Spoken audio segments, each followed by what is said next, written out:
आत्ताच्या प्रस्थापितांचं काम किंवा आत्ताची सगळी परिस्थिती म्हणता कुठेतरी समाजामध्ये बदल व्हायला हवा ही मनापासूनची इच्छा आहे.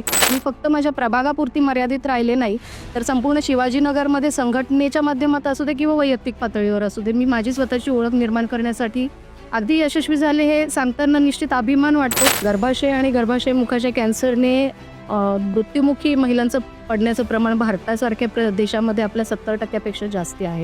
नवनिर्मितीची क्षमता तुझ्यात आहे, तर तू अपवित्र कशी? तेव्हा एक गोळी घेऊन तू झोपतेस तेव्हा कुटुंब सगळं तुझ्या अवतीभोवती असतं की आज आई का झोपली आहे. मी आत्ताच्या सरकारला दोष देणार नाही, कारण ही सर्वपक्षीय समस्या आहे, ती सगळ्यांनी एकत्र येऊन सोडवायला हवी आहे. 2017 पासून नगरसेवक कोण आहे हे सर्वसामान्य माणसाला तुम्ही विचाराल तर मी निश्चित खात्रीने सांगते की हे कुणालाही सांगता येणार नाही.